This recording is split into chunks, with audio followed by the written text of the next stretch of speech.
nee na pare si sa xol di defar wutal waay soo amee ñu am ñii lay bëgg ñi lay bañ ñii boo amee ñu am wutal si sa xol boo amee ñu am ñi lay bëgg ñi lay bañ soo amee ñu am nee na pare si sa xol di defar wutal waay soo amee ñu am ñii lay bëgg ñi lay bañ ñii boo amee ñu am wutal si sa xol boo amee ñu am ñi lay bëgg ñi lay bañ.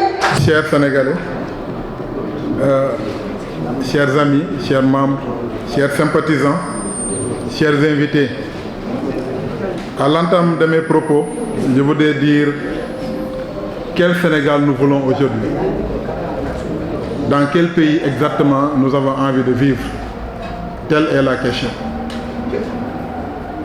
Vous n'êtes pas sans savoir, la politique au Sénégal est devenue extrêmement compliquée. De 1960 à maintenant, nous avons assisté à pas mal de choses. Du Parti socialiste à l'APR. Je pense que chaque président a pu faire ce qu'il a pu. Il va s'en savoir qu'aujourd'hui, les hommes, les femmes, et partout ailleurs d'ailleurs, tout le monde s'intéresse à la politique. Ce qui n'était pas le cas peut-être à l'époque. Les jeunes sont extrêmement impliqués, les femmes extrêmement impliquées. Et on est conscient du rôle que jouent les femmes aujourd'hui dans notre société. Malheureusement, nous n'avons pas encore pu leur donner leur place exactement dans cette société. Le président Abdoulaye Wade a fait un effort d'amener la parité, mais est-ce que réellement c'est appliqué partout? Je me pose bien des questions. Il nous faut aujourd'hui ces femmes dans les instants de décision, ce qui est chose normale et chose aisée. Nous vivons un pays extrêmement dangereux et je pense que tout le monde en est conscient. La politique est devenue aujourd'hui un moyen d'insulter, un moyen de faire du mal, un moyen de raconter des choses qui n'existent pas. Parce que tout simplement aujourd'hui nous assistons à une forme où les gens ne comprennent plus exactement. Nous sommes tous des Sénégalais d'égale dignité et je pense que tout le monde mérite sa place dans ce pays. Je ne peux pas comprendre que nous vivons dans un pays aujourd'hui où c'est uniquement la classe politique qui sont inférieures au nombre puisse déterminer notre façon de vivre, puisse nous dire exactement où nous allons, puisse nous dire dans quel pays nous voulons vivre, que vous vivez. Nous ne sommes pas des politiciens, non, loin de là, mais nous sommes des Sénégalais. Ce pays appartient à tout le monde. Donc je refuse catégoriquement aujourd'hui que ma vie soit hypothéquée par des acteurs politiques. Ça, je me dis que nous le refusons et nous allons continuer à refuser de tous les jours. La vie sociale, la vie politique, la vie économique, dans tous les secteurs que vous prenez, effectivement, nous assistons à des manquements.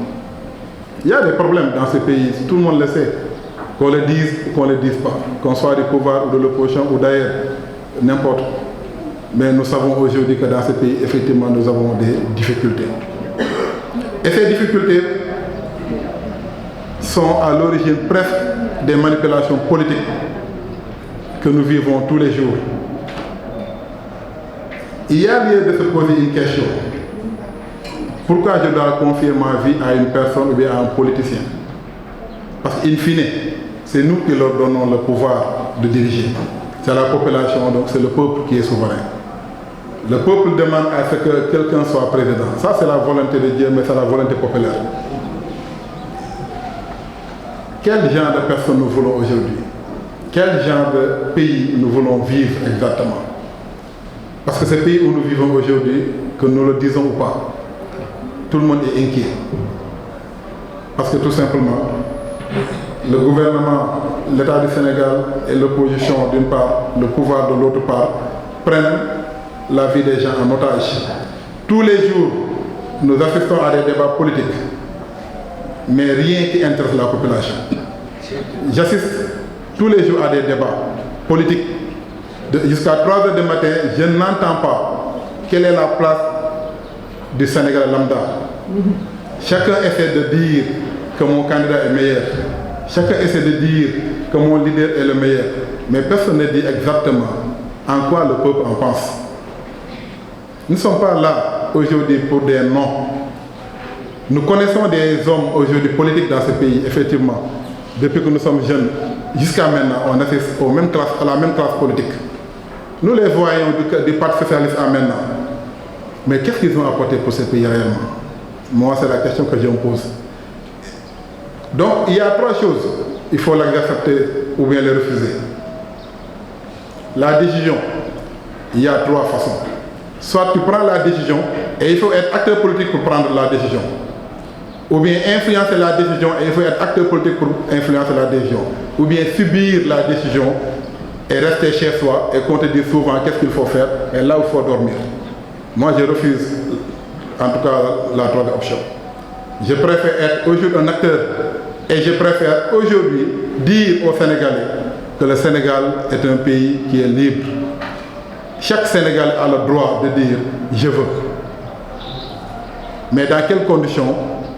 On nous a mis dans des circonstances extrêmement compliquées.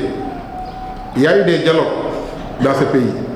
Ces dialogues ont abouti juste à des résultats politiques. Mais juste ces résultats politiques qui concernent que la partie des politiques. Mais pour le Sénégalais lambda, il est écarté de ces dialogues. Parce que tout simplement, on a mis en place que quelqu'un qui a 13 députés, il passe. Au nom de quoi le chiffre 13? Moi, je le refuse. Pourquoi quelqu'un qui a 120 conseillers élus, c'est lui qui passe? Pourquoi l'autre doit aller vers ce qu'on appelle les parrainages citoyens? Parce que tout simplement, ils se sont mis d'accord pour régler des problèmes politiques. Mais ils n'ont pas réussi à mettre en place, en tout cas, le besoin social que les gens réellement voulaient. Parce que quand on fait un dialogue, c'est pour dialoguer sur le bien du pays. C'est de pouvoir dialoguer pour la stabilité nationale. Ça, c'est ma conviction personnelle. Je ne suis pas allé au dialogue, c'est normal. C'est vrai que le Sénégal, c'est un pays de dialogue. Il faut toujours discuter. Personne ne dira le contraire. Mais il faut dialoguer pour l'intérêt national, pour l'intérêt du pays. Et l'intérêt du pays, ce n'est pas l'intérêt des hommes politiques. Les hommes politiques, ils dialoguent quand leur vie est menacée. Ils dialoguent quand le sort est menacé. Mais au moment où tout est calme, donc pourquoi en fait ces dialogues ne sont pas toujours à l'issue des choses pour permettre aux uns et aux autres de pouvoir dire que je veux tel pays, je veux vivre dans un Sénégal de paix, dans un Sénégal de sécurité. Nous avons un programme mûrement réfléchi, mais un programme n'est jamais figé. Je préfère aussi laisser aux experts, au moment venu, d'exposer le programme inclusif que les gens sont en train de faire. Il est très facile de venir lire un programme devant des journalistes, devant l'opinion nationale ou internationale. Mais est-ce véritablement ce que la population veut? Je me demande le programme qui doit le faire. Nous devons tous le faire ensemble. Parce que c'est un programme inclusif où chacun a sa façon de voir, chacun connaît ses problèmes et chacun pourra proposer des solutions. C'est ce genre de... C'est cela que nous voulons. C'est cela que mon pays, mon avenir veut aujourd'hui. Faire un programme inclusif où tous les acteurs, dans tous les secteurs, puissent dire aujourd'hui, nous voulons ça, voici nos problèmes, et nous pensons que c'est ça qui est la solution. On ne doit pas être là pour parler pour les gens, nous devons parler avec les gens. Je pense que c'est extrêmement différent. Les politiques d'habitude pensent tout savoir, ou tout connaître. Ils prennent des décisions et ils pensent que ce sont les bonnes décisions. Ils pensent que leur programme est toujours meilleur. Ils pensent qu'à chaque instant qu'ils proposent aux Sénégalais, c'est pour le bien des Sénégalais. Loin de là, c'est pour leur bien personnel en réalité. On doit savoir, pour dialoguer dans ce pays, il faut un dialogue inclusif à tous les niveaux. On doit aujourd'hui voir appeler le pêcheur, appeler l'agriculteur, appeler le maçon, appeler le menuisier, appeler chaque secteur, formel ou informel, discuter des vrais problèmes du Sénégal. Parce que chacun a sa solution qui est propre. Et si les gens se sentent concernés par le programme, c'est eux-mêmes qui vont vous aider demain. à diriger et à régner convenablement. Un gouvernement mis en place doit tout juste avoir une ligne de conduite, une feuille de route. Mais cette feuille de route, beaucoup de Sénégalais aujourd'hui, tu leur demandes la feuille de route, la mission d'un ministère, ils ne le savent pas. On pose la question à un Sénégalais, quelle est la fonction aujourd'hui du ministre de la Culture? Les gens pensent que c'est pour jouer. Quel est le rôle du ministère de la Jeunesse? Parfois les gens ont du mal à te répondre. Le sport, on connaît. Mais réellement, quel est le contenu qui intéresse réellement aujourd'hui aux Sénégalais? Il faut que les gens aient l'habitude de dialoguer et de discuter avec la population. La population n'est pas informée aujourd'hui des actions réelles du gouvernement. Parfois, c'est de l'ignorance. Je vois parfois des jeunes sortir dans la rue par ignorance. Non pas parce qu'ils ont envie de sortir, mais ils ne savent pas. Donc il faut communiquer.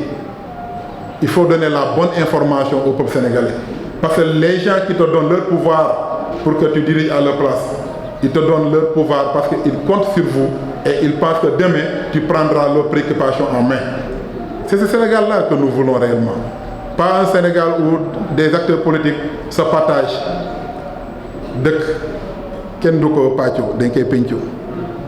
Il faut que les gens puissent avoir un discours sincère. Ne pas penser que nous sommes les seuls à savoir. Ne pas penser que nous sommes les seuls à pouvoir. Et je pense qu'au moment où vous parlez, quel que soit le sujet ou bien le domaine d'intervention, il y a quelqu'un devant l'écran qui connaît 10 000 fois mieux ce que tu dis et qui t'écoute. Ayons l'humilité et la sagesse de dire les choses correctement et d'être honnête intellectuellement parlant. Parce qu'on a une malhonnêteté intellectuelle infaillible aussi dans ce pays-là. Tu écoutes des débats, il n'y a aucune parfois vérité qui sort de ces débats-là. Et quand tu les entends parler, si tu n'es pas du domaine, tu penseras qu'effectivement ils ont raison. Parce que quelqu'un se pense sur un sujet qu'il ne maîtrise pas, il le dit de manière tellement éloquente, tu as l'impression qu'au moins qu'il a raison. Malheureusement, la constitution au Sénégal, tout le monde, combien de personnes connaissent notre constitution? Combien? Sur 100 Sénégalais, je dirais qu'au moins c'est une personne qui peut dire les articles de notre constitution. Et pourtant, c'est cette constitution-là qui nous, aujourd'hui, on nous applique cette constitution matin, midi, soir. Mais il est important de connaître ses droits, mais il est important aussi de connaître ses obligations. Sénégal, on a pris l'habitude de réclamer, on a le droit de, c'est notre droit tous les jours. On entend partout dire c'est notre droit. Mais quel est notre devoir dans tout ça? C'est quoi nos obligations? Parce qu'avant de dire que vous me devez ça, qu'est-ce que vous devez déjà au Sénégal? Ce pays, on a besoin d'avoir une santé. L'accès à la santé, on le dit, mais jusqu'à nos jours où nous vivons, nous constatons que les gens n'ont pas accès à cette santé-là. L'éducation, c'est dramatique. Ce que on voit nos enfants se faire chasser de l'école, tout simplement parce qu'il n'y a pas de place. Alors on a dit que c'est le droit à l'éducation. Le parent dont son enfant est chassé parce qu'il n'a pas de place, est-ce qu'il connaît son devoir? S'il le savait, il allait porter plainte quelque part.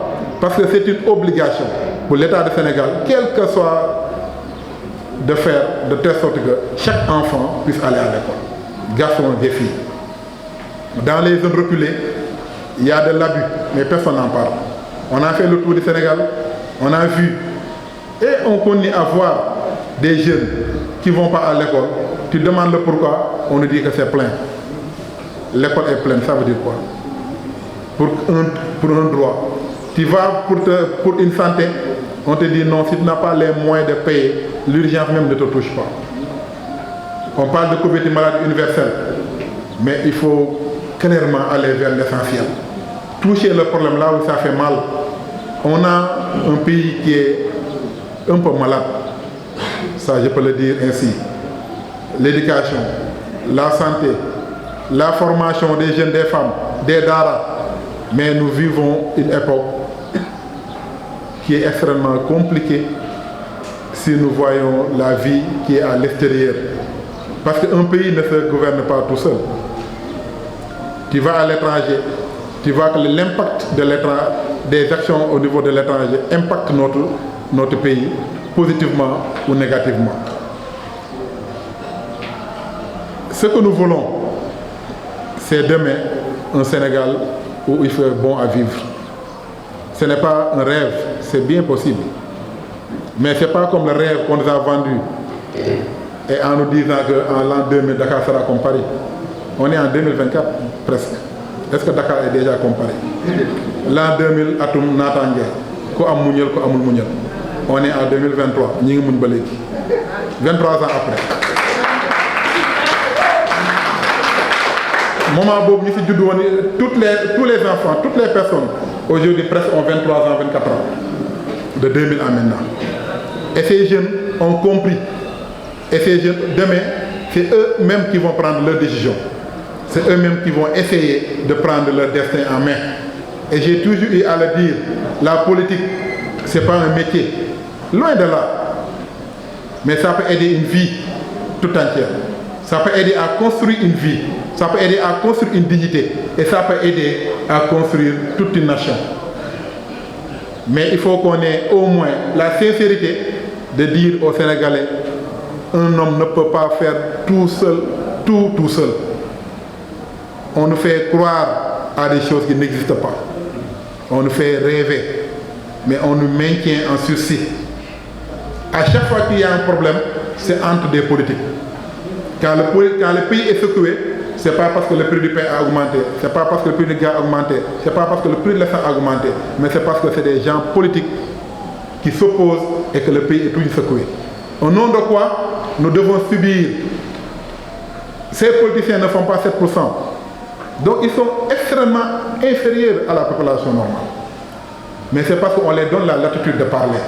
C'est eux qui occupent les médias, c'est eux qui occupent les gens. Ils nous occupent H24, ils travaillent, ils nous occupent à ne rien faire. Parce que chaque politique qui va à la télé raconte des choses, tu l'écoutes. Au moment où toi tu l'écoutes, il travaille. Il travaille. Mais est-ce que ce qu'il te dit, c'est pour l'intérêt national ou bien c'est pour son intérêt crypto-personnel? Et je pense qu'en 2012, nous avons tous assisté.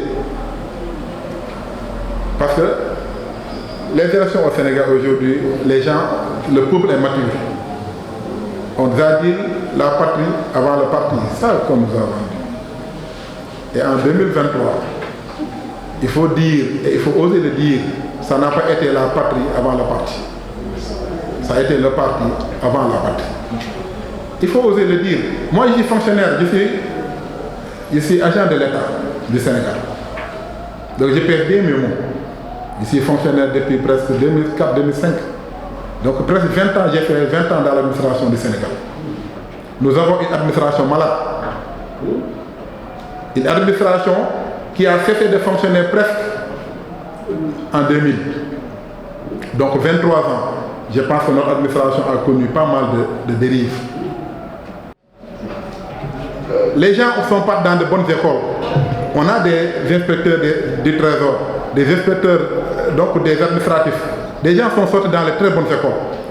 Mais malheureusement, on a politisé les choses de telle sorte que personne n'ose dire les textes administratifs à fond parce qu'il y a la division politique qui s'applique à nous. Moi, j'ai toujours vécu dans les ministères. Donc je sais très bien ce que je dis. Les décisions, les notes de service, pratiquement à 92% c'est politique. C'est parce qu'aujourd'hui l'administration vit de la politique. Et quand l'administration meurt, le privé meurt. Parce que l'administration c'est le moteur qui doit pousser au moins le développement pour que le privé puisse souffler. Et on se rend compte aujourd'hui que les privés au Sénégal crient de tous les jours. Les impôts, les taxes, etc., etc., etc. Et si l'administration ne fonctionne pas convenablement, nous le ressentons du début à la fin. On ne peut pas donner à un ministère une feuille de route et que chaque année, depuis 20 ans, qui peut me dire quel ministère, après une année de gestion, a dit voici mon bilan dans ce pays? Ça n'existe pas. Chaque année, le budget du ministère, des ministères augmente d'année en année. L'Assemblée nationale qui devait faire le travail du contrôle gouvernemental, et je suis désolé, a lamentablement échoué. On a une assemblée générale, une assemblée nationale qui, à un moment donné, doit forcément contrôler l'action gouvernementale. Je ne peux pas comprendre un ministère qui vient, on te donne 5 milliards en 2020. En 2021, tu viens, le ministère, l'Assemblée générale vote un budget pour 7 milliards et ne vous demande pas qu'est-ce que tu as fait des 5 milliards, à quelle hauteur tu l'as exécuté et pourquoi, qu'est-ce qui a marché, qu'est-ce qui n'a pas marché. Il faut rendre compte au peuple, il faut rendre compte aux Sénégalais. Parce que le budget, on a dit, c'est public. Ce sont les deniers publics. Et deniers publics, il faut donc donner l'information au public de la manière dont leurs finances ont été exécutées. On entend tous les jours parler de pétrole et de gaz dans ce pays. Mais il ne faut pas rêver, parce que je ne veux pas qu'on nous fasse encore rêver comme l'an 2000. Ce n'est pas parce que le pétrole et le gaz sont là que tous nos problèmes vont disparaître d'un coup de magie. Loin de là. Au contraire, il faudra réfléchir, faire une assise nationale sur la gestion du pétrole et le gaz. Que tous les acteurs, n'importe quel pays, qu'ils soient de l'étranger ou du Sénégal, que les gens puissent se pencher sur la question, voir c'est quoi l'intérêt des Sénégalais dans tout ça. Un jour, un ami m'a dit, est-ce que le gaz, c'est le même gaz qu'on trouve dans les maisons? Parce qu'il ne connaît même pas. Et parce que qui doit nous communiquer ces informations? Mais c'est l'État du Sénégal, c'est le gouvernement. Chacun a droit à l'information, chacun a droit à s'informer. Il y a lieu maintenant de revoir notre comportement. L'agriculteur qui est là-bas, qui attend la pluie pour venir, les intrants dans ce pays sont distribués comment? On a assisté à beaucoup de scandales pour les intrants et autres, et j'en passe. Il faut que l'État du Sénégal, à un moment donné, parle directement avec les acteurs directs.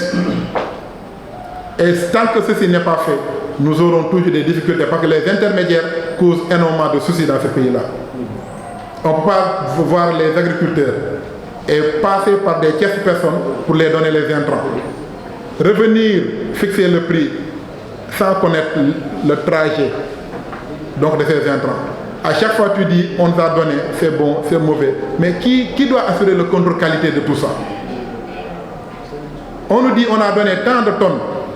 En fait, c'est prouvé dans quel... Il faut qu'on revienne à la normale. Un pays ne peut pas se gouverner sans la transparence. Nous devons être transparents par nous-mêmes, être transparents avec la population. Il est très beau que les gens viennent faire des discours, raconter ce que les gens veulent entendre. Parce que souvent en politique, on nous dit il faut dire ce que les gens veulent entendre. Ça, je refuse catégoriquement. Ça, c'est mentir aux gens.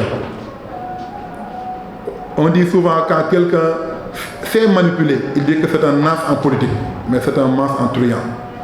On ne peut pas passer son temps à mentir aux gens, à ne pas dire la vérité, je m'excuse du terme, à raconter des choses qui n'existent pas pour que demain tu dises à la population ce que je vous ai dit, vous n'avez aucune honte pour leur dire que j'ai échoué. Mais cette même population, c'est cette population demain qui va choisir. Il y a énormément de Sénégalais qui sont là, qui sont capables de gérer ce pays. Mais un pays ne se gère pas seul. Il faut des forces. Il faut que les gens puissent aller ensemble, travailler ensemble, main dans la main, mais dans la dignité et dans la vérité. Donc, ce que je vais dire, les Sénégalais qui sont à l'extérieur, hier j'ai rencontré, je pense, le représentant des Sénégalais qui est à New York, qui est venu à la maison. Et je pense qu'en réalité, M. Ibrahima, c'est lui qui a en charge le mouvement Mon Pays, Mon Avenir à New York.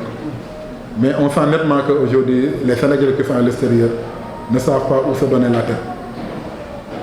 Mais quelle politique de développement on va faire? Quelle politique d'action on va mettre en place pour que chaque Sénégalais, que tu puisses être à l'étranger, au Sénégal, à Tamba, à Ziguinchor, à Nouakchott, à Dakar, à Tivaouane-Peulh, que chaque Sénégalais puisse sentir aujourd'hui je suis Sénégalais et je suis fier d'être Sénégalais.